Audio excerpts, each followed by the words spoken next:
Andrés, ti que miras tan concentrado? Estou intentando que aquela pedra suba só arriba do muro.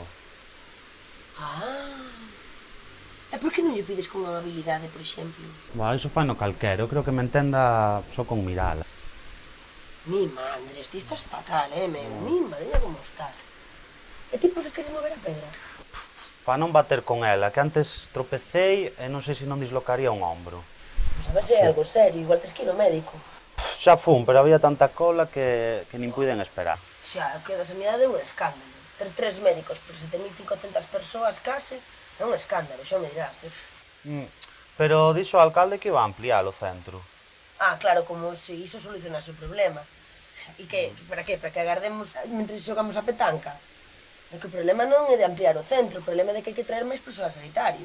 Xa, muller, pero el fai o que pode, porque os médicos ponos a xunta, non?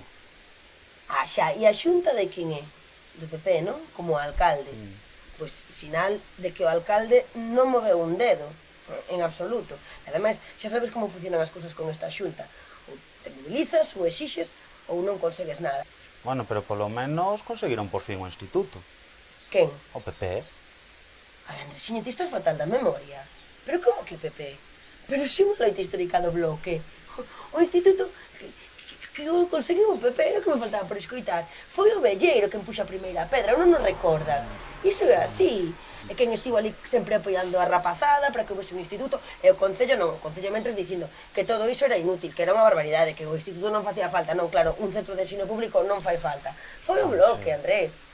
E agora o mellor de todo é que o alcalde veña a poñerse los méritos. Ves, eu por iso nunca voto, porque ao final todos os políticos son iguais.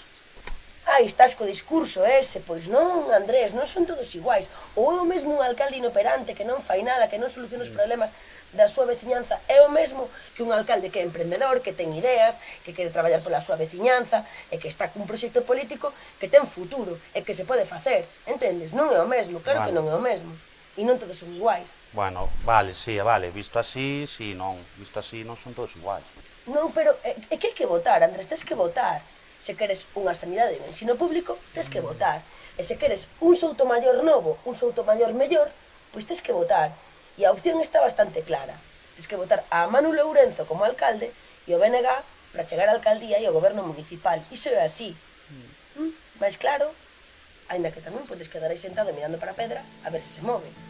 Ai, Mariña, que creo que teño o ombro dislocado. Pois xa sabes o que hai que facer. Telo ben claro. Votar polo bloque, votar por Manu Lourenzo de alcalde. Non hai outra, estar onde hai que estar, votar onde hai que votar.